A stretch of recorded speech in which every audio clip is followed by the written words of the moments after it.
हरे कृष्णा। जय श्री हरि। ओम नमः शिवाय। मैं हूँ वामिका और आप सभी का हमारे चैनल आध्यात्मिक सागर में हार्दिक स्वागत है। आप सभी का दिन शुभ और मंगलमय हो और कान्हा जी आपकी सभी मनोकामनाओं को पूर्ण करें। आज आप सुनेंगे माघ मास महात्म्य का अध्याय 19। श्री सूत जी कहते हैं, हे द्विजवरों, हाटकेश्वर क्षेत्र में सप्त ऋषियों का आश्रम है जो समस्त कामनाओं को देने वाला है। जो मनुष्य श्रावण मास की पूर्णिमा को वहां स्नान करता है वह मनोवांछित फल को पाता है। जो कंद मूल फल और शाप के द्वारा वहां श्राद्ध करता है वह राजसूय तथा अश्वमेध दोनों यज्ञों का फल पाता है। भाद्रपद मास के शुक्ल पक्ष की पंचमी तिथि में वहां स्नान करके पुष्प धूप और चंदन आदि के द्वारा ऋषियों का भक्ति पूर्वक पूजन करना चाहिए। पूजन का मंत्र इस प्रकार है, ओम अत्रे नमः,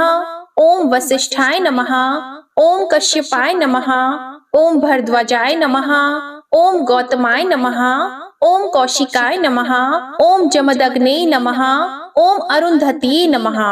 इस प्रकार उच्चारण करके पूजन करना चाहिए। हे ब्रह्मर्षियों, पूर्व काल की बात है, एक समय संसार में 12 वर्षों तक वर्षा नहीं हुई। जीविका की साधन भूत समस्त औषधियाँ, अन्न और फल आदि का नाश हो गया। इससे सब लोग भूख की पीड़ा से व्याकुल हो गए। इस प्रकार अन्न का विनाश हो जाने से जब सारा भूमंडल भूख से पीड़ित हो गया, तब सप्तऋषि लोग भी क्षुधा से व्याकुल होकर इधर उधर भ्रमण करने लगे। घूमते घूमते वे सब लोग वर्षा आदिर्भ नामक राजा के राज्य में गए। उनका आगमन सुनकर राजा वहां आए और इस प्रकार बोले कि मैं आप लोगों को अन्न, ग्राम और धान, जौ आदि दूंगा। तब ऋषि बोले, राजन, राजा का प्रतिग्रह बड़ा भयंकर होता है। वह स्वाद में मधु के समान होता है किंतु परिणाम में विष के तुल्य होता है। अतः पुण्यात्मा ब्राह्मणों को उसे दूर से ही त्याग देना चाहिए। इसलिए तुम्हारा कल्याण हो, तुम घर लौट जाओ, हम तुम्हारा धन कदापि नहीं लेंगे। ऐसा कहकर ऋषि लोग चमत्कारपुर की ओर चल दिए। तब राजा ने गूलर के फलों में सोना भरकर उन फलों को सप्त ऋषियों के मार्ग में बहुत आगे रखवा दिया। तब वे मुनि पृथ्वी पर गिरे हुए गूलर के फलों को देखकर बड़े प्रसन्न हुए और भूख से पीड़ित होने के कारण उन सबको उठाने लगे। उन्हें भारी देखकर अत्रि ने एक फल तोड़कर देखा और उसमें सुवर्ण देखकर कहा, हम लोगों की ज्ञान शक्ति मंद नहीं हुई है, हमारी बुद्धि मूढ़ नहीं है, जो कि इन फलों को सुवर्ण से भरे हुए जानकर भी हम ग्रहण कर लें। अतः इन सुवर्ण पूरित फलों को दूर से ही त्याग कर चल देंगे।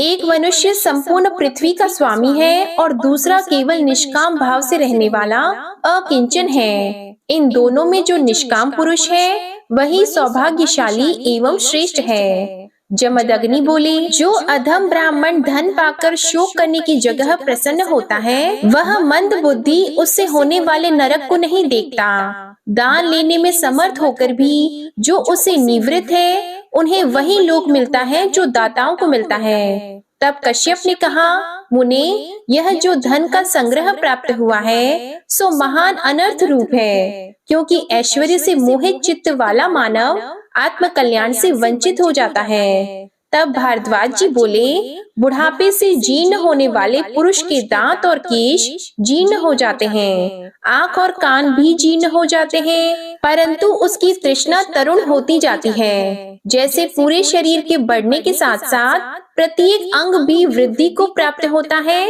उसी प्रकार लालच भी धन के बढ़ने के साथ साथ बढ़ता रहता है। तब गौतम ऋषि ने कहा, जिसका मन संतुष्ट है उसके लिए सर्वत्र संपत्तियां हैं। जिसने अपने पैरों में जूता पहन रखा है उसके लिए सारी पृथ्वी ही चमड़े से आच्छादित है। संतोष रूपी अमृत से तृप्त हुए शांत चित्त वाले मनुष्यों को जो सुख प्राप्त होता है वह धन के लोभ में पड़कर इधर उधर दौड़ लगाने वाले लोगों को कहाँ से मिल सकता है। असंतोष सबसे महान दुख है और संतोष ही महान सुख है। अतः सुख की इच्छा रखने वाले पुरुष सदैव संतुष्ट रहें। विश्वामित्र बोले, किसी वस्तु की इच्छा रखने वाले पुरुष की जब एक कामना पूरी हो जाती है, तब दूसरी वस्तु की तृष्णा उसे बाण के समान बींधने लगती है। वशिष्ठ जी ने कहा, कामना रखने वाला पुरुष सहस्त्रों कामनाएं पाकर भी कभी संतुष्ट नहीं होता। जैसे घी की आहुति देने से अग्नि प्रज्वलित होती है, उसी प्रकार उसकी इच्छा रखने वाला पुरुष मोहग्रस्त होने के कारण कभी सुख नहीं पाता। अरुंधति बोली, जैसे अनंत मृणाल तंतुएं कमल नाल में जाकर स्थित हैं, उसी प्रकार देहधारियों की देह में विद्यमान तृष्णा अनेक अनर्थों का आश्रय है। खोटी बुद्धि वालों के लिए जिसका त्याग करना अत्यंत कठिन है, जो वृद्ध होने पर भी स्वयं बूढ़ी नहीं होती और जो प्राणांतकारी रोग के समान है, उस तृष्णा का त्याग कर देने वाले पुरुष को ही सुख मिलता है। चंडा बोली, मेरे ये स्वामी लोग जब इस धन से सर्प की भांति डरते हैं, तो मुझे भी उस धन से क्यों नहीं भय होगा। पशुमुख ने कहा, सदा धर्म परायण विद्वान पुरुष जैसा आचरण करते हैं, अपने हित की इच्छा रखने वाले विज्ञ पुरुष को भी वैसा ही आचरण करना चाहिए। श्री सूत जी कहते हैं, ऐसा कहकर वे सप्त ऋषिगण उन सुवर्ण गर्भित फलों को वहीं छोड़कर अन्यत्र चले गए। इसके बाद उन्होंने चमत्कारपुर के क्षेत्र में प्रवेश किया। वहां पहुंचते ही उन्हें सहसा अपने सामने आया हुआ शुनोमुख नामक सन्यासी दिखाई दिया। तब उसी के साथ वे किसी वन के भीतर गए। वहां जाने पर उन सबने कमलों से सुशोभित एक सुंदर सरोवर देखा। तब भूख से पीड़ित होने के कारण उन्होंने उस पोखरे से बहुत से मृणाल निकाले। मृणाल अर्थात कमल की नाल, कमल की डंठल, और किनारे पर रखकर संध्या तर्पण आदि पुण्य कर्मों में लग गए। इसके बाद वे सब लोग जल से निकलकर एक दूसरे से मिले। तब वहां उन मृणालों को देखकर इस प्रकार कहने लगे। ऋषि बोले, अहो, हम भूख से पीड़ित हैं। इस दशा में भी निर्दयी ने हमारे समस्त मृणाल इस स्थान से चुरा लिए हैं। शुनोमुख ने कहा, जिसने इन मृणालों को चुराया है, वह साम आदि वेदों को पढ़े, अतिथि प्रेमी गृहस्थ हो और निरंतर सत्य बोले। ऋषिगण बोले, वाह, आपने जो शपथ किए हैं वे तो द्विजातियों को अभीष्ट ही है। अतः यह निश्चय हो गया है कि इन मृणालों की चोरी श्री मान ने ही की है। शुनोमुख ने कहा, निश्चय मैंने ही आप लोगों की मृणाल चुराए हैं। आप मुझे इंद्र जाने। हे ब्राह्मणों, आप में लोभ का अभाव देखकर मैं बहुत संतुष्ट हूँ। अतः आप मेरे साथ शीघ्र स्वर्ग लोक में पधारें। ऋषिगण बोले, देवराज, हम तो मोक्ष मार्ग के पथिक हैं। हमारे मन में स्वर्ग की लिप्सा नहीं है। अतः इस तीर्थ में मोक्ष के लिए हम तपस्या करेंगे। मुनि जमदग्नि ने कहा, हे सुरेश्वर, हमने मृणालों से ही जीवन निर्वाह करते हुए समुद्र पर्यंत समूची पृथ्वी की परिक्रमा की है। अब हमारे साथ आपका जो समागम हुआ है, इससे आपका ही कल्याण हो। आप यहाँ से स्वर्ग लोक को पधारें। इंद्र बोले, उत्तम व्रत का पालन करने वाले मुनीश्वरों, मेरा दर्शन कभी व्यर्थ नहीं जाता। इसलिए आप लोग अपनी कोई अभीष्ट वस्तु मुझसे ग्रहण करें। ऋषियों ने कहा, इंद्र, इस पृथ्वी पर हमारे नाम से यह आश्रम विख्यात हो और यहाँ आने वाले मनुष्यों के सब पातकों का नाश करने वाला हो। हम सदा यही तपस्या के लिए तब तक निवास करेंगे जब तक कि हमें सनातन मोक्ष की प्राप्ति नहीं हो जाती। देवराज इंद्र बोले, सप्त ऋषियों, आप लोगों का यह आश्रम तीनों लोकों में विख्यात होगा। जो जिस कामना को मन में लेकर श्रावण की पूर्णिमा को यहाँ श्राद्ध करेगा, वह उस मनोरथ को अवश्य प्राप्त करेगा। जो मनुष्य निष्काम भाव से यहाँ श्राद्ध अथवा दान करेगा, वह निसंदेह मोक्ष प्राप्त कर लेगा। जो आप लोगों के शुभ आश्रम पर देह त्याग करेंगे, वे पापी होने पर भी परम गति को प्राप्त होंगे। जो मनुष्य एकाग्र चित्त होकर यहाँ इंगुदी, बेर अथवा बेल आदि से भी पितरों के लिए श्राद्ध करेगा, वह सब पापों से मुक्त होकर किन्नर गणों के मुख से अपनी स्तुति सुनता हुआ देव दुर्लभ परम सिद्धि को प्राप्त करेगा।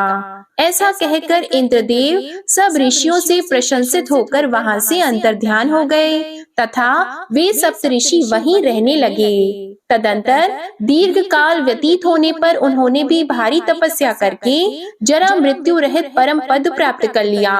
सप्तऋषियों ने अपने आश्रम पर त्रिशूलधारी भगवान शिव के लिंगमय स्वरूप की जो स्थापना की है, उसके दर्शन मात्र से मनुष्य पाप मुक्त हो जाता है। जो भक्ति पूर्वक पुष्प, धूप और चंदन आदि से उसका पूजन करता है, वह अवश्य मोक्ष को प्राप्त होता है। श्री सूत जी कहते हैं, हे ब्राह्मणों, हाटकेश्वर क्षेत्र में एक दूसरा आश्रम महर्षि अगस्त्य का है। वहाँ साक्षात विश्वात्मा भगवान महेश्वर निवास करते हैं। वहाँ चैत्र मास के शुक्ल पक्ष की चतुर्दशी तिथि को स्वयं भगवान सूर्य आकर देवताओं के स्वामी महादेव जी की पूजा करते हैं। जो कोई भी मनुष्य वहाँ भक्ति पूर्वक भगवान शिव की पूजा करता है, वह उत्तम लोकों में जाता है, और जो वहाँ श्रद्धा पूर्वक श्राद्ध करता है, उसके पितर उसी प्रकार तृप्त होते हैं जैसे पितृमेध यज्ञ से उन्हें तृप्ति होती है। जिस समय विंध्याचल पर्वत से बढ़कर सूर्य देव का मार्ग रोक लिया, उस समय वे सूर्य देव ब्राह्मण का रूप धारण करके चमत्कार नामक नगर के क्षेत्र में महर्षि अगस्त्य के आश्रम पर गए और बोले, हे मुनि श्रेष्ठ, आज मैं आपके यहाँ अतिथि के रूप में आया हूँ। अगस्त्य जी ने प्रसन्नता पूर्वक कहा, मुनि, स्वागत है, आपका स्वागत है। आपको जो अभीष्ट हो वह वस्तु बताएं, मैं उसे दूंगा। सूर्य देव बोले, हे ब्राह्मण, मैं सूर्य हूँ, ब्राह्मण के रूप से आपके सामने आया हूँ। पर्वतों में श्रेष्ठ सुमेरु गिरी के प्रति ईर्ष्या होने के कारण विंध्य पर्वत मेरा मार्ग रोक कर खड़ा है, इसलिए आप साम आदि उपायों से उस पर्वत को रोकें, जिससे मेरी गति भंग होने के कारण अति काल न होने पाए। अगस्त्य जी ने कहा, दिवाकर, मैं उस बढ़ते हुए कुल पर्वत को रोक दूंगा, आप अपने स्थान को पधारिए। उनकी आज्ञा पाकर सूर्य देव अपने लोक को चले गए। इधर अगस्त्य मुनि शीघ्र ही जाकर विंध्याचल पर्वत से आदर पूर्वक बोले, हे पर्वत श्रेष्ठ, तुम मेरी आज्ञा से शीघ्र ही लघु रूप धारण करो। इस समय मेरा विचार दक्षिण के तीर्थों में स्नान करने को हुआ है, किंतु यह कार्य तुम्हारे ही अधीन है, इसलिए जैसा उचित जान पड़े वैसा करो। महर्षि अगस्त्य का यह वचन सुनकर विंध्य पर्वत तत्काल विनीत भाव से नीचा हो गया। तब उस पर्वत को पार करके दक्षिण किनारे पहुंचकर अगस्त्य जी ने कहा, गिरि श्रेष्ठ, जब तक मैं पुनः लौट न आऊं, तब तक तुम्हें सदा इसी स्थिति में रहना चाहिए। अगस्त्य मुनि के शाप से डरा हुआ वह श्रेष्ठ पर्वत पुनः लौट आने की प्रतीक्षा में बढ़ नहीं सका। हे विप्रवरों, अगस्त्य मुनि तभी के गए हुए आज तक उस मार्ग से नहीं लौटे। वे अब भी दक्षिण दिशा में ही स्थित हैं। उन्होंने लोपामुद्रा को भी वहीं बुला लिया और सूर्य देव का आह्वान करके आदर पूर्वक कहा, उष्ण रश्मि, आपके कहने से मैंने अपना आश्रम छोड़ दिया है, परंतु वहाँ मैंने जो शिवलिंग स्थापित किया है, उसकी नित्य पूजा आपको करनी चाहिए। सूर्य देव बोले, मुनि, मुझे स्वीकार है, मैं तुम्हारे द्वारा स्थापित शिवलिंग का पूजन करूंगा, और दूसरा कोई भी जो पुरुष उस दिन उस शिवलिंग की पूजा करेगा, वह मेरे लोक में आकर पुण्य का भागी होगा। श्री सूत जी कहते हैं, इसी कारण भगवान सूर्य चैत्र मास के शुक्ल पक्ष की चतुर्दशी तिथि को उस स्थान पर सदैव उपस्थित होते हैं। ऋषियों ने पूछा, हे सूत नंदन, मंत्र का जप किस प्रकार सिद्ध होता है? तब सूत जी बोले, महर्षियों, पूर्व काल में दुर्वासा मुनि के सम्मुख इस विषय का वर्णन करते हुए पिताजी के मुख से जो कुछ मैंने सुना है वह बताता हूँ। दुर्वासा जी ने पूछा, सूत जी, मैं किसी अभीष्ट मंत्र को सिद्ध करना चाहता हूँ, उसकी सिद्धि के लिए जो शास्त्रोक्त विधान हो वह बताइए। लो महर्षि जी बोले, मुनि, मंत्रों का साधन सबके लिए कष्टदायक, दोषयुक्त तथा अनेक प्रकार के विघ्नों से व्याप्त रहता है। अतः यदि आप मंत्र के लिए सिद्धि चाहते हैं तो चमत्कारपुर के क्षेत्र में चले जाइए। वहाँ महर्षि अगस्त्य जी के द्वारा निर्मित चित्रेश्वरी पीठ है। वह हृदय स्थित मंत्रों की तत्काल सिद्धि करने वाला पीठ बताया गया है। वहाँ न तो कोई विघ्न आता है और न किसी प्रकार का दोष ही प्राप्त होता है। देवताओं के वरदान से वहाँ कोई भी मंत्र सिद्ध हुए बिना नहीं रहता। वह सिद्ध पीठ चारों युगों के लिए हितकर है और जो वहाँ रहते हैं उन्हें युग के अनुसार शीघ्र सिद्धि की प्राप्ति कराता है। द्विज श्रेष्ठ, जो जिस मंत्र की सिद्धि करना चाहता है वह उसको पहले ही 1,00,000 जप ले। ऐसा करने से वह मनुष्य पवित्र, सिद्ध एवं मंत्र साधन का अधिकारी बन जाता है। इसके बाद पुनः उसका 4,00,000 जप करे और प्रज्वलित अग्नि में दशांश आहुति दे। इससे अवश्य ही मंत्र की सिद्धि होती है। सौम्य कार्यों में पीली सरसों और चमेली के फूलों से हवन होता है। हवन के बाद ब्राह्मण भोजन कराना चाहिए तथा रौद्र कार्यों में लाल फूल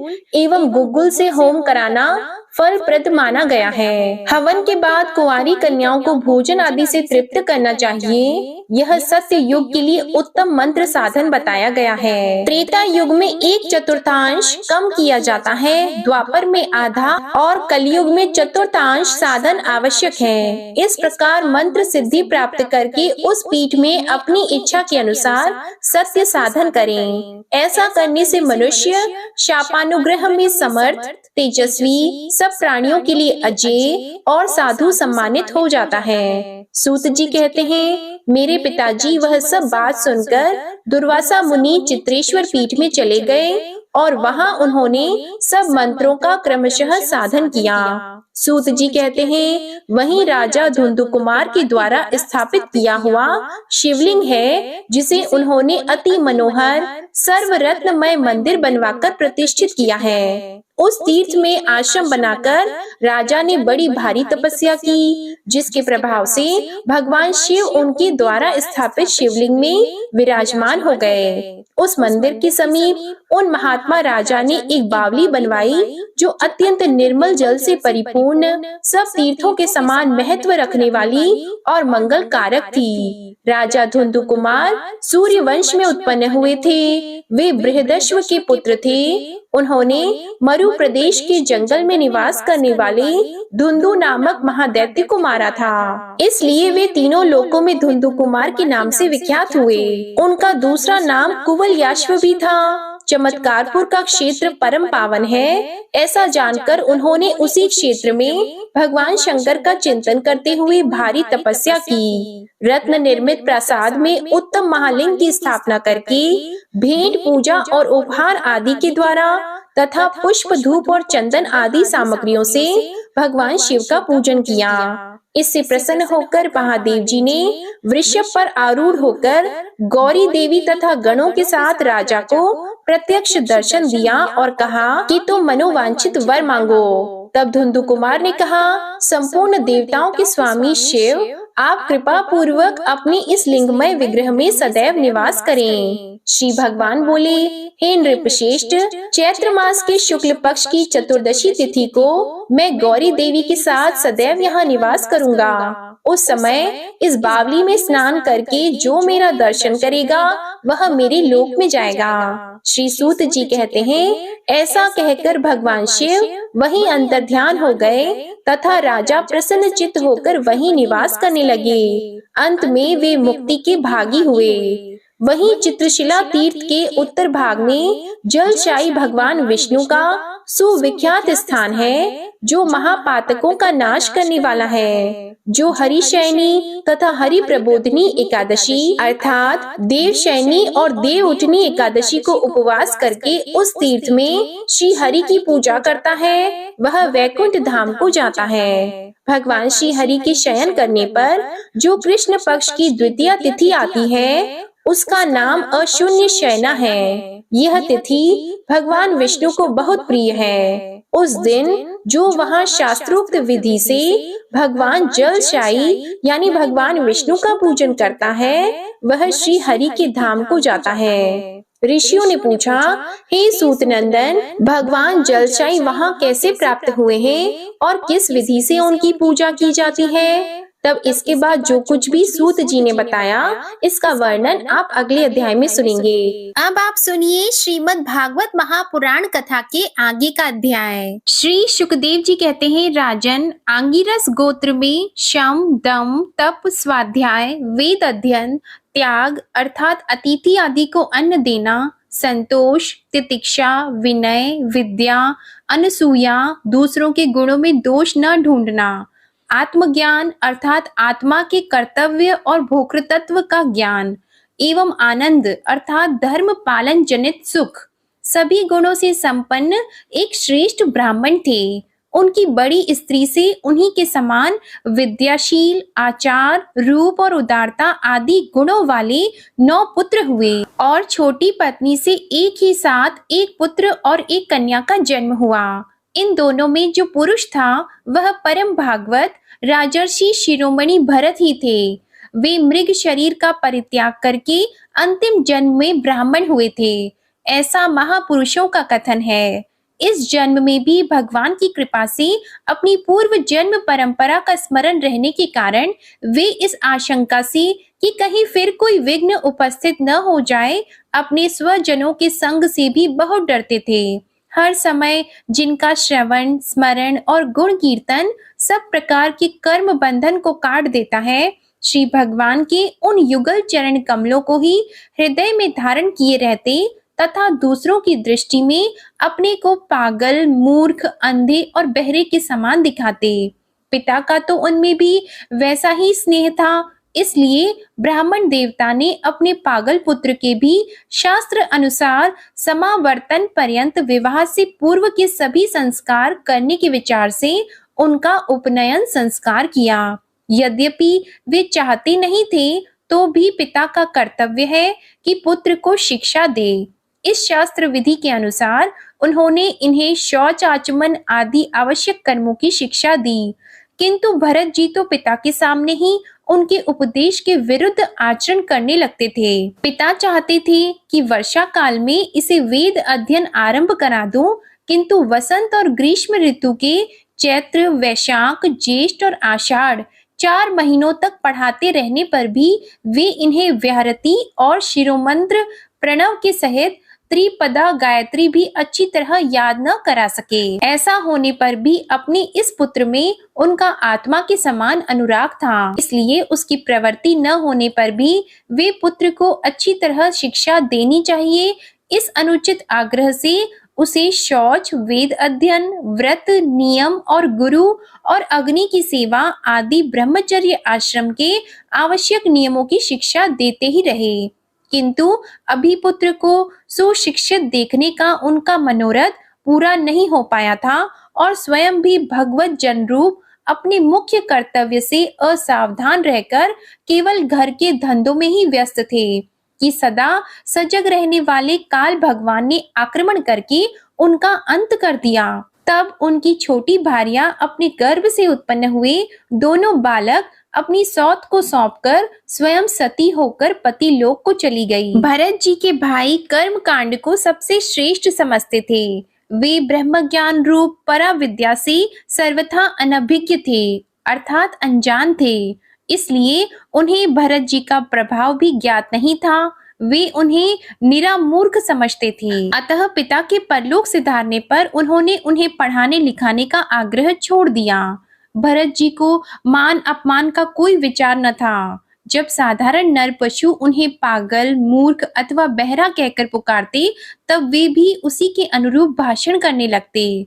कोई भी उनसे कुछ भी काम कराना चाहते तो वे उनकी इच्छा के अनुसार कर देते। बेगार के रूप में, मजदूरी के रूप में, मांगने पर अथवा बिना मांगे जो भी थोड़ा बहुत अच्छा या बुरा अन्न उन्हें मिल जाता, उसी को जीभ का जरा भी स्वाद न देखते हुए खा लेते। अन्य किसी कारण से उत्पन्न न होने वाला स्वतः सिद्ध केवल ज्ञान आनंद स्वरूप आत्मज्ञान उन्हें प्राप्त हो गया था। इसलिए शीत उष्ण मान अपमान आदि द्वंद्वों से होने वाले सुख दुख आदि में उन्हें देह अभिमान की स्फूर्ति नहीं होती थी।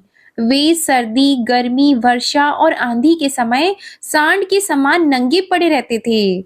उनके सभी अंग हृष्ट पुष्ट एवं गठे हुए थे।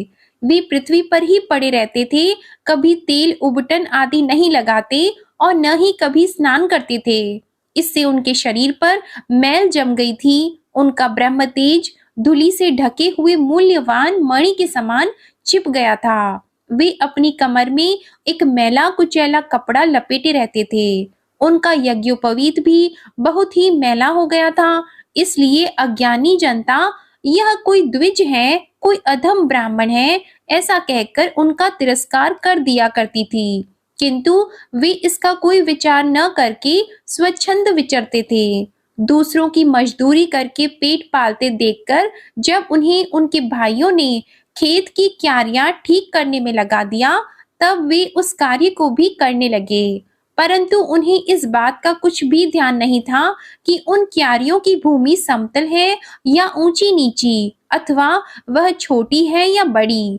उनके भाई उन्हें चावल की कनी, खली, भूसी, भुने हुए उड़द अथवा बर्तनों में लगी हुई जली अन्न की खुरचन जो कुछ भी दे देते, उसी को वे अमृत के समान खा लेते थे। किसी समय डाकुओं के सरदार ने, जिसके सामंत शूद्र जाति के थे, पुत्र की कामना से भद्रकाली को मनुष्य की बलि देने का संकल्प किया। उसने जो पुरुष पशु बलि देने के लिए पकड़ मंगाया था, वह दैववश उसके फंदे से निकलकर भाग गया। उसे ढूंढने के लिए उसके सेवक चारों ओर दौड़े, किंतु अंधेरी रात में आधी रात के समय कहीं उसका पता नहीं लगा। इसी समय दैव योग से अकस्मात उनकी दृष्टि इन आंगिरस गोत्रीय ब्राह्मण कुमार पर पड़ी, जो वीरासन से बैठे हुए मृग वारह आदि जीवों से खेतों की रखवाली कर रहे थे। उन्होंने देखा कि यह पशु तो बड़े अच्छे लक्षणों वाला है, इससे हमारे स्वामी का कार्य अवश्य सिद्ध हो जाएगा। यह सोचकर उनका मुख आनंद से खिल उठा और वे उन्हें रस्सियों से बांधकर चंडिका के मंदिर में ले आए। फिर उन चोरों ने अपनी पद्धति के अनुसार विधि पूर्वक उनको अभिषेक एवं स्नान कराकर कोरे वस्त्र पहनाए तथा नाना प्रकार के आभूषण, चंदन, माला और तिलक आदि से विभूषित कर अच्छी तरह भोजन कराया। फिर धूप, दीप, माला, खील, पत्ते, अंकुर और फल आदि उपहार सामग्री के सहित बलिदान की विधि से गान, स्तुति और मृदंग एवं ढोल आदि का महान शब्द करते उस पुरुष पशु को भद्रकाली के सामने नीचा सिर करा के बैठा दिया। इसके बाद दस्यु राज के पुरोहित बने हुए लुटेरे ने उस नर पशु के रुधिर से देवी को तृप्त करने के लिए देवी मंत्रों से अभिमंत्रित एक तीक्ष्ण खड्ग उठाया। चोर स्वभाव से तो रजोगुणी तमोगुणी थे ही, धन के मद से उनका चित्त और भी उन्मत्त हो गया था। हिंसा में भी उनकी स्वाभाविक रुचि थी। इस समय तो वे भगवान के अंश स्वरूप ब्राह्मण कुल का तिरस्कार करके स्वच्छंदता से कुमार्ग की ओर बढ़ रहे थे।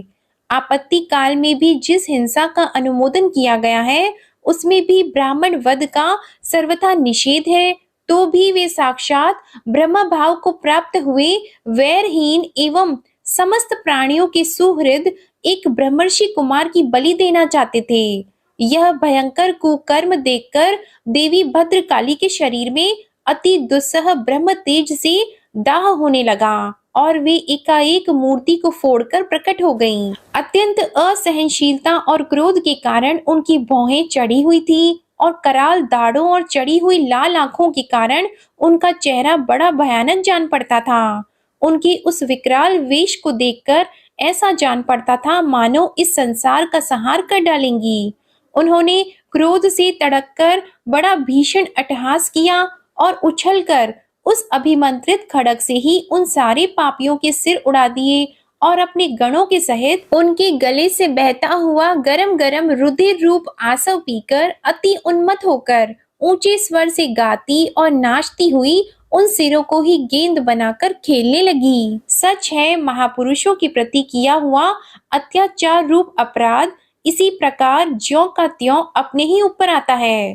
परीक्षित, जिनकी देह अभिमान रूप सुदृढ़ हृदय ग्रंथि छूट गई है, जो समस्त प्राणियों के सुहृद एवं आत्मा तथा वैरहीन है, साक्षात भगवान ही भद्रकाली आदि भिन्न भिन्न रूप धारण करके अपने कभी न चूकने वाले काल चक्र रूप श्रेष्ठ शस्त्र से जिनकी रक्षा करते हैं और जिन्होंने भगवान के निर्भय चरण कमलों का आश्रय ले रखा है, उन भगवत भक्त परमहंसों के लिए अपना सिर कटने का अवसर आने पर भी किसी प्रकार व्याकुल न होना, यह कोई बड़े आश्चर्य की बात नहीं है। श्री शुकदेव जी कहते हैं, राजन, एक बार सिंधु सौवीर देश का स्वामी राजा रहुगण पालकी पर चढ़कर जा रहा था। जब वह इक्षुमती नदी के किनारे पहुंचा, तब उसकी पालकी उठाने वाले कहारों के जमादार को एक कहार की आवश्यकता पड़ी। कहार की खोज करते समय देववश उसे ये ब्राह्मण देवता मिल गए। इन्हें देखकर उसने सोचा, यह मनुष्य हृष्ट पुष्ट, जवान और गठीले अंगों वाला है, इसलिए यह तो बैल या गधे के समान अच्छी तरह बोझा ढो सकता है। यह सोचकर उसने बेगार में पकड़े हुए अन्य कहारों के साथ इन्हें भी बलात् पकड़कर पालकी में जोड़ दिया। महात्मा भरत जी यद्यपि किसी प्रकार इस कार्य के योग्य नहीं थे, तो भी वे बिना कुछ बोले चुपचाप पालकी को उठा ले चले। वे द्विजवर कोई जीव पैरों तले दब न जाए, इस डर से आगे की एक बाण पृथ्वी देखकर चलते थे, इसलिए दूसरे कहारों के साथ उनकी चाल का मेल नहीं खाता था। अतः जब पालकी टेढ़ी सीधी होने लगी, तब यह देखकर राजा रहुगण ने पालकी उठाने वालों से कहा, अरे कहारों, अच्छी तरह चलो, पालकी को इस प्रकार ऊंची नीची करके क्यों चलते हो? तब अपने स्वामी का यह आक्षेप युक्त वचन सुनकर कहारों को डर लग रहा था कि कहीं राजा उन्हें दंड न दे, इसलिए उन्होंने राजा से इस प्रकार निवेदन किया, महाराज, यह हमारा प्रमाद नहीं है, हम आपकी नियम मर्यादा के अनुसार ठीक ठीक ही पालकी लेकर चल रहे हैं। यह एक नया कहार अभी अभी पालकी में लगाया गया है, तो भी यह जल्दी जल्दी नहीं चलता, हम लोग इसके साथ पालकी नहीं ले जा सकते। कहारों के ये दीन वचन सुनकर राजा रहुगण ने सोचा, संसर्ग से उत्पन्न होने वाला दोष एक व्यक्ति में होने पर भी उससे संबंध रखने वाले सभी पुरुषों में आ सकता है, इसलिए यदि इसका प्रतिकार न किया गया तो धीरे धीरे ये सभी कहार अपनी चाल बिगाड़ लेंगे। ऐसा सोचकर राजा रहुगण को कुछ क्रोध हो आया। यद्यपि उसने महापुरुषों का सेवन किया था, तथापि क्षत्रिय स्वभाववश बलात् उसकी बुद्धि रजोगुण से व्याप्त हो गई और वह उन द्विज श्रेष्ठ से, जिनका ब्रह्मतेज भस्म से ढके हुए अग्नि के समान प्रकट नहीं था, इस प्रकार व्यंग्य से भरे वचन कहने लगा, अरे भैया, बड़ी दुख की बात है, अवश्य ही तुम बहुत थक गए हो। ज्ञान होता है तुम्हारे इन साथियों ने तुम्हें तनिक भी सहारा नहीं लगाया। इतनी दूर से तुम अकेले ही बड़ी देर से पालकी ढोते चले आ रहे हो। तुम्हारा शरीर भी तो विशेष मोटा ताजा और हट्टा कट्टा नहीं है, और मित्र, बुढ़ापे ने अलग तुम्हें दबा रखा है। इस प्रकार बहुत ताना मारने पर भी वे पहले की ही भांति चुपचाप पालकी उठाए चलते रहे। उन्होंने इसका कुछ भी बुरा नहीं माना, क्योंकि उनकी दृष्टि में तो पंचभूत, इंद्रिय और अंतःकरण का संघात, यह अपना अंतिम शरीर अविद्या का ही कार्य था। वह विविध अंगों से युक्त दिखाई देने पर भी वस्तुतः था ही नहीं, इसलिए उसमें उनका मैं और मेरेपन का मिथ्या आभास सर्वथा निवृत्त हो गया था और वे ब्रह्म रूप हो गए थे। किंतु पालकी अब भी सीधी चाल से नहीं चल रही है, यह देखकर राजा रहुगण क्रोध से आग बबूला हो गया और कहने लगा, अरे ये क्या है? क्या तू जीता ही मर गया है? तू मेरा निरादर करके आज्ञा का उल्लंघन कर रहा है। मालूम होता है तू सर्वथा प्रमादी है। अरे जैसे दंड पाणी यमराज जन समुदाय को उसके अपराधों के लिए दंड देते हैं, उसी प्रकार मैं भी अभी तेरा इलाज कर देता हूँ, तब तेरे होश ठिकाने आ जाएंगे। रहुगण को राजा होने का अभिमान था, इसलिए वह इसी प्रकार बहुत सी अनाप शनाप बातें बोल गया। वह अपने को बड़ा पंडित समझता था, अतः रज तम युक्त अभिमान के वशीभूत होकर उसने भगवान के अनन्य प्रीति पात्र भक्तवर भरत जी का तिरस्कार कर दिया। योगेश्वरों की विचित्र कहनी करनी का तो उसे कुछ पता ही ना था। उसकी ऐसी कच्ची बुद्धि देखकर वे संपूर्ण प्राणियों के सुहृद एवं आत्मा ब्रह्मभूत ब्राह्मण देवता मुस्कुराए और बिना किसी प्रकार का अभिमान किए इस प्रकार कहने लगे। जड़ भरत ने कहा, राजन, तुमने जो कुछ कहा वह यथार्थ है, उसमें कोई उलाहना नहीं है। यदि भार नाम की कोई वस्तु है तो ढोने वाले के लिए है, यदि कोई मार्ग है तो वह चलने वाले के लिए है, मोटापन भी उसी का है। यह सब शरीर के लिए कहा जाता है, आत्मा के लिए नहीं। ज्ञानी जन ऐसी बात नहीं करते। स्थूलता, कृशता, आदि, व्याधि, भूख, प्यास, भय, कलह, इच्छा, बुढ़ापा, निद्रा, प्रेम, क्रोध, अभिमान और शोक, ये सब धर्म देह अभिमान को लेकर उत्पन्न होने वाले जीव में रहते हैं। मुझ में इनका लेश भी नहीं है। राजन, तुमने जो जीने मरने की बात कही है, सो जितने भी विकारी पदार्थ हैं उन सभी में नियमित रूप से ये दोनों बातें देखी जाती हैं, क्योंकि वे सभी आदि अंत वाले हैं। यशस्वी नरेश, जहाँ स्वामी सेवक भाव स्थिर हो वहीं आज्ञा पालन आदि का नियम भी लागू हो सकता है। तुम राजा हो और मैं प्रजा हूँ, इस प्रकार की भेद बुद्धि के लिए मुझे व्यवहार के सिवा और कहीं तनिक भी अवकाश नहीं दिखाई देता। परमार्थ दृष्टि से देखा जाए तो किसे स्वामी कहें और किसे सेवक। फिर भी राजन, तुम्हें यदि स्वामित्व का अभिमान है तो कहो, मैं तुम्हारी क्या सेवा करूं? वीरवर, मैं मत, उन्मत्त और जड़ के समान अपनी ही स्थिति में रहता हूँ। मेरा इलाज करके तुम्हें क्या हाथ लगेगा? यदि मैं वास्तव में जड़ और प्रमादी ही हूँ तो भी मुझे शिक्षा देना पिसे हुए को पीसने के समान व्यर्थ ही होगा। श्री सुखदेव जी कहते हैं, हे परीक्षित, मुनिवर जड़ भरत यथार्थ तत्व का उपदेश करते हुए इतना उत्तर देकर मौन हो गए। उनका देह आत्म बुद्धि का हेतुभूत अज्ञान निवृत्त हो चुका था, इसलिए वे परम शांत हो गए थे। अतः इतना कहकर भोग द्वारा प्रारब्ध क्षय करने के लिए वे फिर पहले के ही समान उस पालकी को कंधे पर लेकर चलने लगे। सिंधु सौवीर नरेश रहुगण भी अपनी उत्तम श्रद्धा के कारण तत्व जिज्ञासा का पूरा अधिकारी था। जब उसने उन द्विज श्रेष्ठ के अनेकों योग ग्रंथों से समर्थित और हृदय की ग्रंथि का छेदन करने वाले ये वाक्य सुने, तब वह तत्काल पालकी से उतर पड़ा। उसका राजमद सर्वथा दूर हो गया और वह उनके चरणों में सिर रखकर अपना अपराध क्षमा कराते हुए इस प्रकार कहने लगा, देव, आपने द्विजों का चिन्ह यज्ञोपवीत धारण कर रखा है, बताइए इस प्रकार प्रच्छन्न भाव से विचरने वाले आप कौन हैं? क्या आप दत्तात्रेय आदि अवधूतों में से कोई हैं? आप किसके पुत्र हैं? आपका कहाँ जन्म हुआ है और यहाँ कैसे आपका पदार्पण हुआ है? यदि आप हमारा कल्याण करने पधारे हैं तो क्या आप साक्षात सत्व मूर्ति भगवान कपिल जी ही तो नहीं है? मुझे इंद्र के वज्र का कोई डर नहीं है, न मैं महादेव जी के त्रिशूल से डरता हूँ और न यमराज के दंड से। मुझे अग्नि, सूर्य, चंद्र, वायु और कुबेर के अस्त्र शस्त्रों का भी कोई भय नहीं है, परंतु मैं ब्राह्मण कुल के अपमान से बहुत ही डरता हूँ। अतः कृपा बताइए, इस प्रकार अपने विज्ञान और शक्ति को छिपाकर मूर्खों की भांति विचरने वाले आप कौन हैं? विषयों से तो आप सर्वथा अनासक्त जान पड़ते हैं। मुझे आपकी कोई थाह नहीं मिल रही है। साधो, आपके योग युक्त वाक्यों की बुद्धि द्वारा आलोचना करने पर भी मेरा संदेह दूर नहीं होता। मैं आत्मज्ञानी मुनियों के परम गुरु और साक्षात श्री हरि की ज्ञान शक्ति के अवतार योगेश्वर भगवान कपिल से यह पूछने के लिए जा रहा था कि इस लोक में एकमात्र शरण लेने योग्य कौन है? क्या आप वे कपिल मुनि ही हैं जो लोगों की दशा देखने के लिए इस प्रकार अपना रूप छिपाकर विचर रहे हैं? भला घर में आसक्त रहने वाला विवेकहीन पुरुष योगेश्वरों की गति कैसे जान सकता है? मैंने युद्ध आदि कर्मों में अपने को श्रम होते देखा है, इसलिए मेरा अनुमान है कि बोझा ढोने और मार्ग में चलने से आपको भी अवश्य ही होता होगा। मुझे तो व्यवहार मार्ग भी सत्य ही जान पड़ता है, क्योंकि मिथ्या घड़े से जल लाना आदि कार्य नहीं होता। देह आदि के धर्मों का आत्मा पर कोई प्रभाव ही नहीं होता, ऐसी बात भी नहीं है।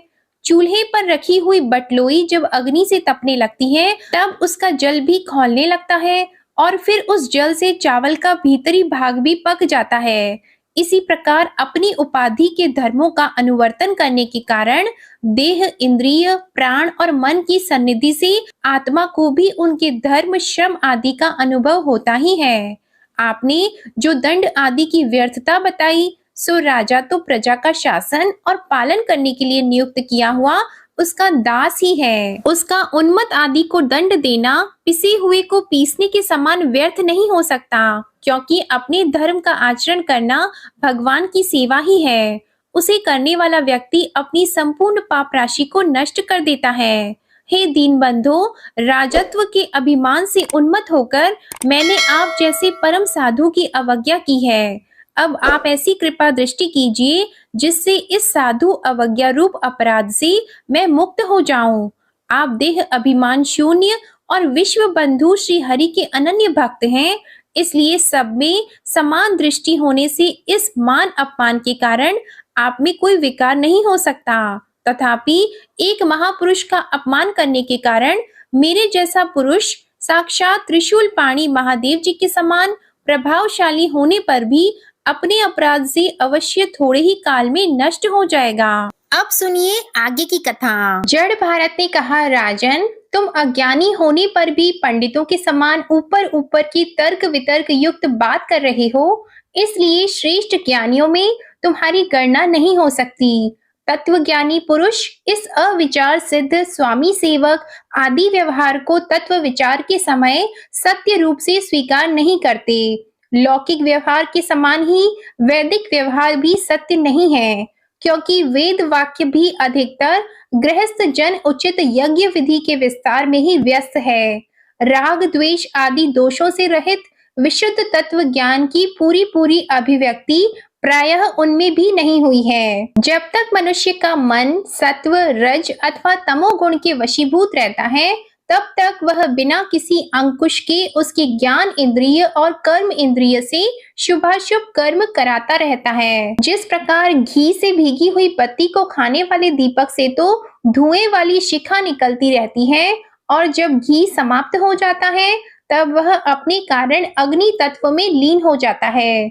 उसी प्रकार विषय और कर्मों में आसक्त हुआ मन तरह तरह की वृत्तियों का आश्रय लिए रहता है, और इनसे मुक्त होने पर वह अपने तत्व में लीन हो जाता है। हे राजन, जब तक मनुष्य ज्ञानोदय के द्वारा इस माया का तिरस्कार कर सबकी आसक्ति छोड़कर तथा काम, क्रोध आदि 6 शत्रुओं को जीतकर आत्म तत्व को नहीं जान लेता, और जब तक वह आत्मा के उपाधि रूप मन को संसार दुख का क्षेत्र नहीं समझता, तब तक वह इस लोक में यों ही भटकता रहता है, क्योंकि यह चित्त उसके शोक, मोह, रोग, राग, लोभ और वैर आदि के संस्कार तथा ममता की वृद्धि कराता रहता है। यह मन ही तुम्हारा बलवान शत्रु है। तुम्हारी उपेक्षा करने से इसकी शक्ति और भी बढ़ गई है। यह यद्यपि स्वयं तो सर्वथा मिथ्या है, तथापि इसने तुम्हारे आत्म स्वरूप को आच्छादित कर रखा है। इसलिए तुम सावधान होकर श्री गुरु और हरि के चरणों की उपासना के अस्त्र से इसे मार डालो। राजा रघुगण ने कहा, भगवान, मैं आपको नमस्कार करता हूँ। आपने जगत का उद्धार करने के लिए ही यह देह धारण की है। योगेश्वर, अपने परमानंदमय स्वरूप का अनुभव करके आप इस स्थूल शरीर से उदासीन हो गए हैं तथा एक जड़ ब्राह्मण के वेश से अपने नित्य ज्ञानमय स्वरूप को जन साधारण की दृष्टि से ओझल किए हुए हैं। मैं आपको बार बार नमस्कार करता हूँ। ब्राह्मण, जिस प्रकार ज्वर से पीड़ित रोगी के लिए मीठी औषधि और धूप से तपे हुए पुरुष के लिए शीतल जल अमृत तुल्य होता है, उसी प्रकार मेरे लिए, जिसकी विवेक बुद्धि को देह अभिमान रूप विषैले सर्प ने डस लिया है, आपके वचन अमृतमय औषधि के समान है। देव, मैं आपसे अपने संशयों की निवृत्ति तो पीछे कराऊंगा। पहले तो इस समय आपने जो अध्यात्म योग में उपदेश दिया है उसी को सरल करके समझाइए। उसे समझने की मुझे बड़ी उत्कंठा है। योगेश्वर, आपने जो यह कहा है कि भार उठाने की क्रिया तथा उससे जो श्रम रूप फल होता है, वे दोनों ही प्रत्यक्ष होने पर भी केवल व्यवहार मूलक ही है।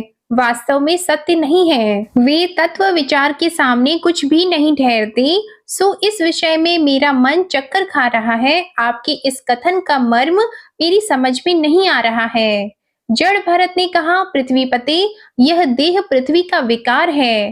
पाषाण आदि से इसका क्या भेद है?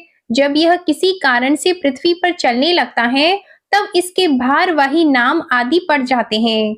इसके दो चरण हैं, उनके ऊपर क्रमशः टखने, पिंडली, घुटने, जांग, कमर, वक्षस्थल, गर्दन और कंधे आदि अंग हैं। कंधों के ऊपर लकड़ी की पालकी रखी हुई है। उसमें भी सौवीर राज नाम का एक पार्थिव विकार है, जिसमें आत्मबुद्धि रूप अभिमान करने से तुम, मैं सिंधु देश का राजा हूँ, इस प्रबल मद से अंधे हो रहे हो। किंतु इसी से तुम्हारी कोई श्रेष्ठता सिद्ध नहीं होती। वास्तव में तो तुम बड़े क्रूर और धृष्ट हो। तुमने इन बेचारे दीन दुखिया कहारों को बेगार में पकड़कर पालकी में जोत रखा है और फिर महापुरुषों की सभा में बढ़ बढ़कर बातें बनाते हो कि मैं लोगों की रक्षा करने वाला हूँ।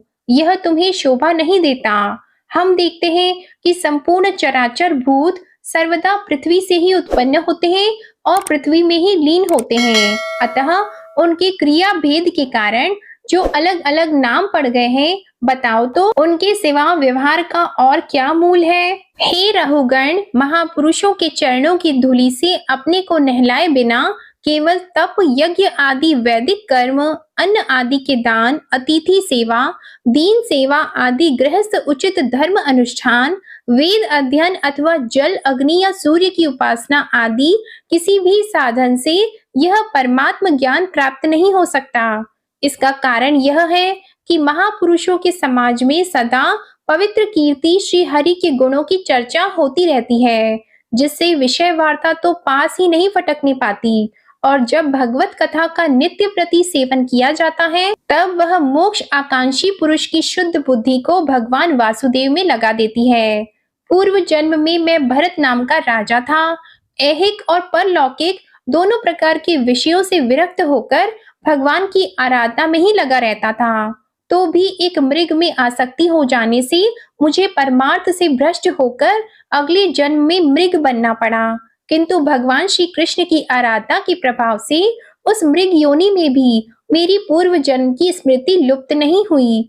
इसी से अब मैं जन संसर्ग से डरकर सर्वदा असंग भाव से गुप्त रूप से ही विचरता रहता हूँ। सारांश यह है कि विरक्त महापुरुषों के सत्संग से प्राप्त ज्ञान रूप खड़ग के द्वारा मनुष्य को इस लोक में ही अपने मोह बंधन को काट डालना चाहिए। फिर श्री हरि की लीलाओं के कथन और श्रवण से भगवत स्मृति बनी रहने के कारण वह सुगमता से ही संसार मार्ग को पार करके भगवान को प्राप्त कर सकता है। जड़ भरत ने कहा, राजन, यह जीव समूह सुख रूप धन में आसक्त देश देशांतर में घूम फिरकर व्यापार करने वाले व्यापारियों के दल के समान है।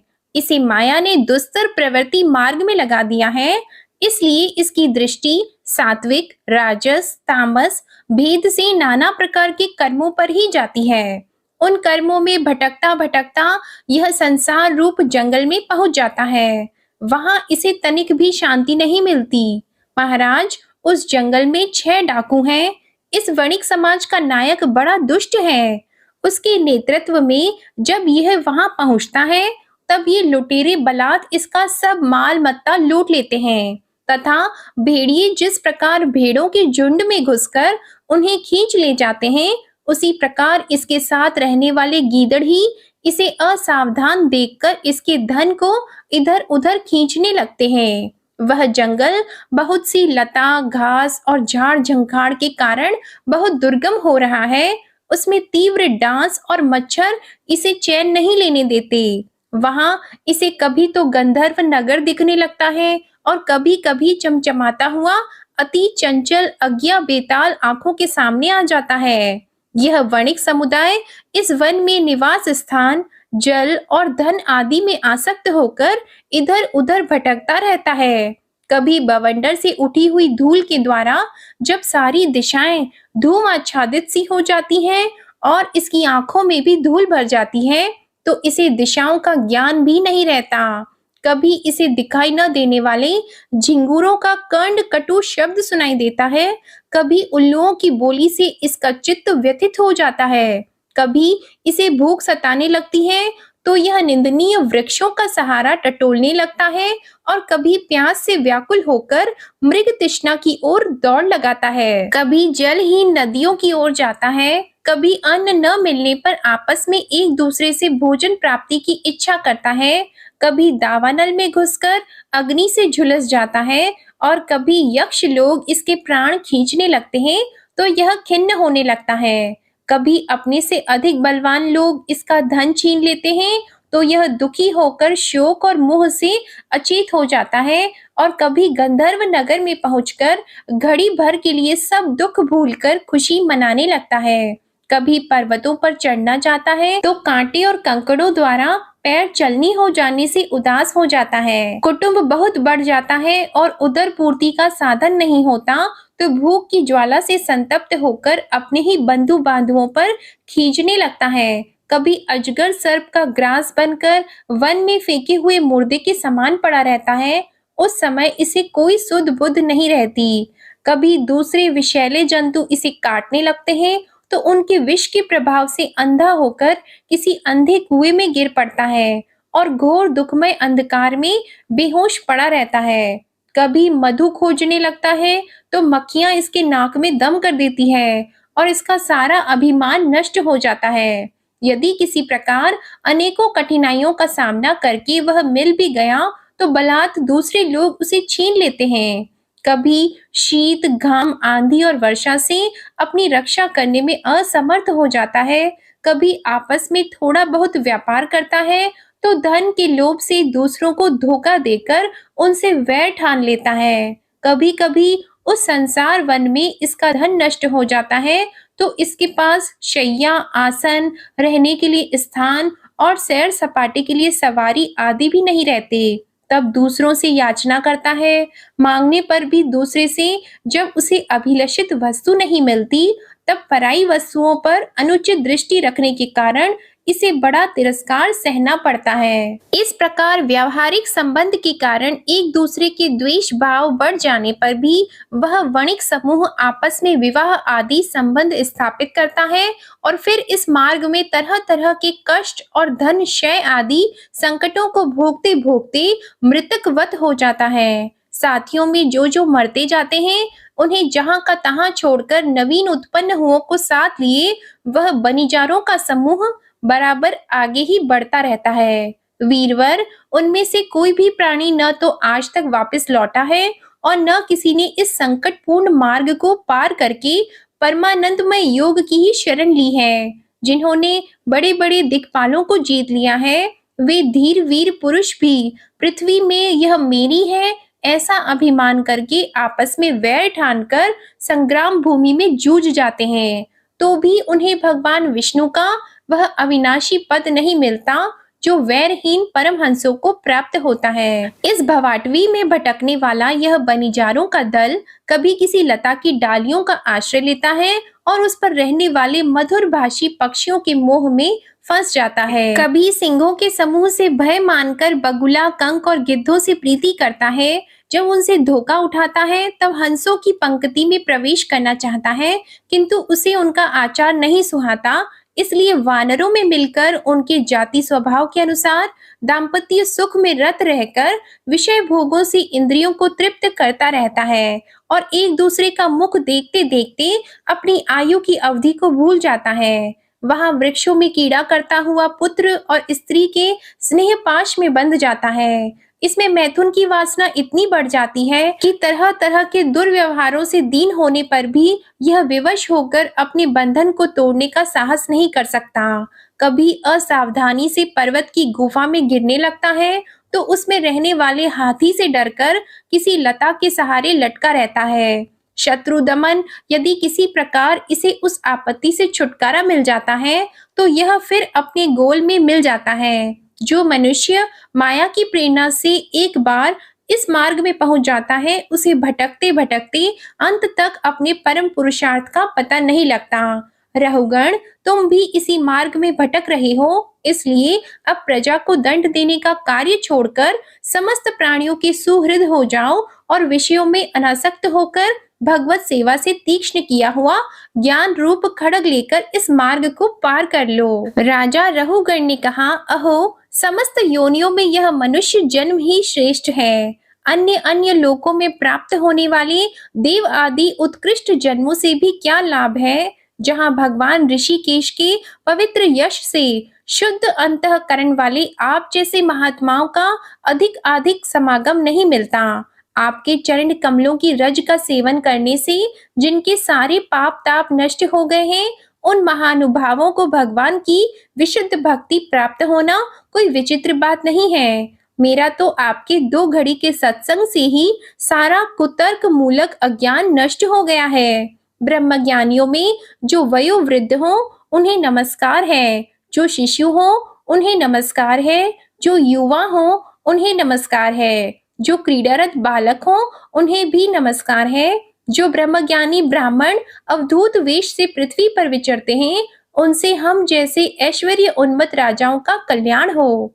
श्री सुखदेव जी कहते हैं, उत्तरानंदन, इस प्रकार उन परम प्रभावशाली ब्रह्मर्षि पुत्र ने अपना अपमान करने वाले सिंधु नरेश रहुगण को भी अत्यंत करुणावश आत्म तत्व का उपदेश दिया। तब राजा रहुगण ने दीन भाव से उनके चरणों की वंदना की। फिर वे परिपूर्ण समुद्र के समान शांत चित्त और उपरतेंद्रिय होकर पृथ्वी पर विचरने लगे। उनके सत्संग से परमात्मा तत्व का ज्ञान पाकर सौवीर पति रहुगण ने भी अंतःकरण में अविद्यावश आरोपित देह आत्म बुद्धि को त्याग दिया। राजन, जो लोग भगवत आश्रित अनन्य भक्तों की शरण ले लेते हैं उनका ऐसा ही प्रभाव होता है। उनके पास अविद्या ठहर नहीं सकती। राजा परीक्षित ने कहा, महाभागवत मुनि श्रेष्ठ, आप परम विद्वान हैं। आपने रूपक आदि के द्वारा अप्रत्यक्ष रूप से जीवों के जिस संसार रूप मार्ग का वर्णन किया है उस विषय की कल्पना विवेकी पुरुषों की बुद्धि ने की है। वह अल्प बुद्धि वाले पुरुषों की समझ में सुगमता से नहीं आ सकता। अतः मेरी प्रार्थना है कि इस दुर्बोध विषय को रूपक का स्पष्टीकरण करने वाले शब्दों से खोलकर समझाइए। श्री सुखदेव जी कहते हैं, राजन, देह अभिमानी जीवों के द्वारा सत्व आदि गुणों के भेद से शुभ, अशुभ और मिश्र 3 प्रकार के कर्म होते रहते हैं। उन कर्मों के द्वारा ही निर्मित नाना प्रकार के शरीरों के साथ होने वाला जो संयोग वियोग आदि रूप अनादि संसार जीव को प्राप्त होता है, उसके अनुभव के 6 द्वार हैं, मन और 5 ज्ञानेंद्रियां। उनसे विवश होकर यह जीव समूह मार्ग भूलकर भयंकर वन में भटकते हुए धन के लोभी बनिजारों के समान परम समर्थ भगवान विष्णु के आश्रित रहने वाली माया की प्रेरणा से बीहड़ वन के समान दुर्गम मार्ग में पड़कर संसार वन में जा पहुंचता है। यह वन शमशान के समान अत्यंत अशुभ है। इसमें भटकते हुए उसे अपने शरीर से किए हुए कर्मों का फल भोगना पड़ता है। यहाँ अनेकों विघ्नों के कारण उसे अपने व्यापार में सफलता भी नहीं मिलती, तो भी यह उसके श्रम को शांत करने वाले श्री हरि एवं गुरुदेव के चरणाविंद मकरंद मधु के रसिक भक्त भ्रमरों के मार्ग का अनुसरण नहीं करता। इस संसार वन में मन सहित 6 इंद्रियां ही अपने कर्मों की दृष्टि से डाकुओं के समान है। पुरुष बहुत सा कष्ट उठाकर जो धन कमाता है उसका उपयोग धर्म में होना चाहिए। वही धर्म यदि साक्षात भगवान परम पुरुष की आराधना के रूप में होता है तो उसे परलोक में निश्रेयस का हेतु बताया गया है। किंतु जिस मनुष्य का बुद्धि रूप सारथी विवेकहीन होता है और मन वश में नहीं होता, उसके उस धर्म उपयोगी धन को ये मन सहित 6 इंद्रियां देखना, स्पर्श करना, सुनना, स्वाद लेना, सूंघना, संकल्प विकल्प करना और निश्चय करना, इन वृत्तियों के द्वारा गृहस्थोचित विषय भोगों में फंसाकर उसी प्रकार लूट लेती हैं जिस प्रकार बेईमान मुखिया का अनुगमन करने वाले एवं असावधान बनिजारों की दल का धन चोर डाकू लूट ले जाते हैं। ये ही नहीं, उस संसार वन में रहने वाले उसके कुटुंबी भी, जो नाम से तो स्त्री पुत्र आदि कहे जाते हैं किंतु कर्म जिनके साक्षात भेड़ियों और गीदड़ों के समान होते हैं, उस अर्थ लोलुप कुटुंबी के धन को उसकी इच्छा न रहने पर भी उसके देखते देखते इस प्रकार छीन ले जाते हैं जैसे भेड़िए गड़रियों से सुरक्षित भेड़ों को उठा ले जाते हैं। यह गृहस्थ आश्रम भी कर्म भूमि है। इसमें भी कर्मों का सर्वथा उच्छेद कभी नहीं होता, क्योंकि यह घर कामनाओं की पिटारी है। उस गृहस्थ आश्रम में आसक्त हुए व्यक्ति के धन रूप बाहरी प्राणों को डांस और मच्छरों के समान नीच पुरुषों से तथा टिड्डी, पक्षी, चोर और चूहे आदि से क्षति पहुंचती रहती है। कभी इस मार्ग में भटकते भटकते यह अविद्या, कामना और कर्मों से कलुषित हुए अपने चित्त से दृष्टि दोष के कारण इस मृत्यु लोक को, जो गंधर्व नगर के समान असत है, सत्य समझने लगता है। फिर खान पान और स्त्री प्रसंग आदि व्यसनों में फंसकर मृग तृष्णा के समान मिथ्या विषयों की ओर दौड़ने लगता है। कभी बुद्धि के रजोगुण से प्रभावित होने पर सारे अनर्थों की जड़ अग्नि के मल रूप सोने को ही सुख का साधन समझकर उसे पाने के लिए लालायित होकर इस प्रकार दौड़ धूप करने लगता है, जैसे वन में जाड़े से ठिठुरता हुआ पुरुष अग्नि के लिए व्याकुल होकर उन्मुख पिशाच की ओर उसे आगे समझकर दौड़े।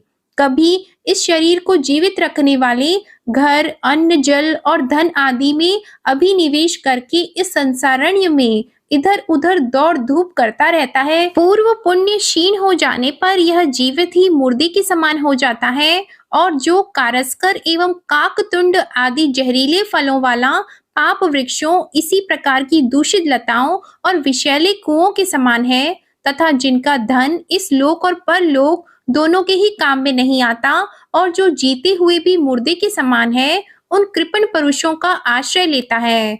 कभी असत पुरुषों के संग से बुद्धि बिगड़ जाने के कारण सूखी नदी में गिरकर दुखी होने के समान इस लोक और परलोक में दुख देने वाले पाखंड में फंस जाता है।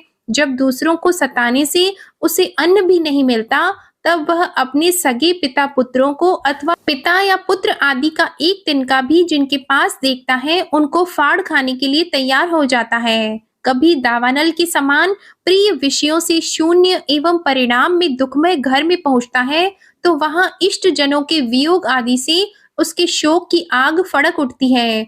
उससे संतप्त होकर वह बहुत ही खिन्न होने लगता है। कभी काल के समान भयंकर राजकुल रूप राक्षस इसके परम प्रिय धन रूप प्राणों को हर लेता है, तो यह मरे हुए के समान निर्जीव हो जाता है। कभी मनोरथ के पदार्थों के समान अत्यंत असत पिता, पितामह आदि संबंधों को सत्य समझकर उनके सहवास से स्वप्न के समान क्षणिक सुख का अनुभव करता है। गृहस्थ आश्रम के लिए जिस कर्म विधि का महान विस्तार किया गया है, उसका अनुष्ठान किसी पर्वत की कड़ी चढ़ाई के समान ही है। लोगों को उस ओर प्रवृत्त देखकर उनकी देखा देखी जब यह भी उसे पूरा करने का प्रयत्न करता है, तब तरह तरह की कठिनाइयों से क्लेशित होकर कांटे और कंकड़ों से भरी भूमि में पहुंचे हुए व्यक्ति के समान दुखी हो जाता है। कभी पेट की असहाय ज्वाला से अधीर होकर अपने कुटुंब पर ही बिगड़ने लगता है। फिर जब निद्रा रूप अजगर के चंगुल में फंस जाता है, तब अज्ञान रूप घोर अंधकार में डूबकर सूने वन में फेंके हुए मुर्दे के समान सोया पड़ा रहता है। उस समय इसे किसी बात की सुधि नहीं रहती। कभी दुर्जन रूप काटने वाले जीव इतना काटते तिरस्कार करते हैं कि इसके गर्व रूप दांत, जिनके यह दूसरों को काटता था, टूट जाते हैं। तब इसे अशांति के कारण नींद भी नहीं आती, तथा मर्म वेदना के कारण क्षण क्षण में विवेक शक्ति क्षीण होते रहने से अंत में अंधे की भांति यह नरक रूप अंधे कुएं में जा गिरता है। कभी विषय सुख रूप मधु गणों को ढूंढते ढूंढते जब यह लुक छिपकर पर धन को उड़ाना चाहता है, तब उनके स्वामी या राजा के हाथ से मारा जाकर ऐसे नरक में गिरता है जिसका ओर छोर नहीं है। इसी से ऐसा कहते हैं कि प्रवृत्ति मार्ग में रहकर किए हुए लौकिक और वैदिक दोनों ही प्रकार के कर्म जीव को संसार की ही प्राप्ति कराने वाले हैं। यदि किसी प्रकार राजा आदि के बंधन से छूट भी गया, तो अन्याय से अपहरण किए हुए उन स्त्री और धन को देवदत्त नाम का कोई दूसरा व्यक्ति छीन लेता है, और इससे विष्णु मित्र नाम का कोई तीसरा व्यक्ति झटक लेता है। इस प्रकार वे भोग एक पुरुष से दूसरे पुरुष के पास जाते रहते हैं, एक स्थान पर नहीं ठहरते। कभी कभी शीत और वायु आदि अनेकों आधिदैविक, आधि भौतिक और आध्यात्मिक दुख की स्थितियों के निवारण करने में समर्थ न होने से यह अपार चिंताओं के कारण उदास हो जाता है। कभी परस्पर लेन देन का व्यवहार करते समय किसी दूसरे का थोड़ा सा दमड़ी भर अथवा इससे भी कम धन चुरा लेता है तो इस बेईमानी के कारण उससे वैर ठन जाता है। राजन, इस मार्ग में पूर्वोक्त विघ्नों के अतिरिक्त सुख दुख, राग द्वेष, भय, अभिमान, प्रमाद, उन्माद, शोक, मोह, लोभ, मात्सर्य, ईर्ष्या, अपमान आदि व्याधि, जन्म, मृत्यु आदि और भी अनेकों विघ्न हैं। इस विघ्न बहुल मार्ग में इस प्रकार भटकता हुआ यह जीव किसी समय देव माया रूपिणी स्त्री के बाहुपाश में पड़कर विवेकहीन हो जाता है। तब उसी के लिए विहार भवन आदि बनवाने की चिंता में ग्रस्त रहता है और उसी के आश्रित रहने वाले पुत्र, पुत्री और अन्य स्त्रियों के मीठे मीठे बोल, चितवन और चेष्टाओं में आसक्त होकर उन्हीं में चित्त फंस जाने से इंद्रियों का दास अपार अंधकारमय नरकों में गिरता है। काल चक्र साक्षात भगवान विष्णु का आयुध है। वह परमाणु से लेकर द्विपरार्ध पर्यंत क्षण घटी आदि अवयवों से युक्त है। वह निरंतर सावधान रहकर घूमता रहता है। जल्दी जल्दी बदलने वाले बाल्य, यौवन आदि अवस्थाएं ही उसका वेग हैं। उसके द्वारा वह ब्रह्मा से लेकर शूद्र आदि शूद्र तृण पर्यंत सभी भूतों का निरंतर संहार करता रहता है। कोई भी उसकी गति में बाधा नहीं डाल सकता।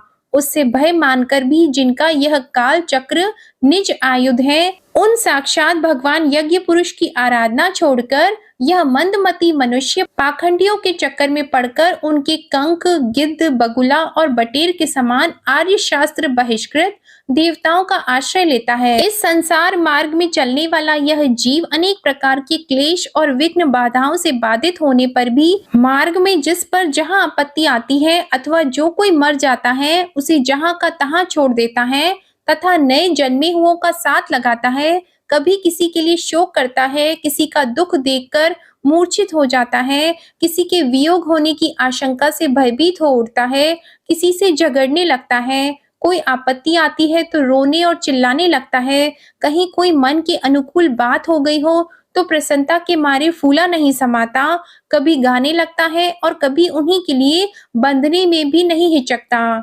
साधुजन इसके पास कभी नहीं आते। यह साधु संग से सदा वंचित रहता है। इस प्रकार यह निरंतर आगे ही बढ़ रहा है। जहां से इसकी यात्रा आरंभ हुई है और जिसे इस मार्ग की अंतिम अवधि कहते हैं, उस परमात्मा के पास यह अभी तक नहीं लौटा है। परमात्मा तक तो योग शास्त्र की भी गति नहीं है। जिन्होंने सब प्रकार के दंड का त्याग कर दिया है, वे निवृत्ति परायण संयम आत्मा मुनिजन ही उसे प्राप्त कर पाते हैं। जो दिग्गजों को जीतने वाले और बड़े बड़े यज्ञों का अनुष्ठान करने वाले राजर्षि हैं, उनकी भी वहां तक गति नहीं है। वे संग्राम भूमि में शत्रुओं का सामना करके केवल प्राण परित्याग ही करते हैं और जिसमें यह मेरी है ऐसा अभिमान करके वैर ठाना है, उस पृथ्वी में ही अपना शरीर छोड़कर स्वयं परलोक को चले जाते हैं। इस संसार से वे भी पार नहीं होते। अपने पुण्य कर्म लता का आश्रय लेकर यदि किसी प्रकार यह जीव इन आपत्तियों से अथवा नरक से छुटकारा पा भी जाता है तो फिर इसी प्रकार संसार मार्ग में भटकता हुआ इस जन समुदाय में मिल जाता है।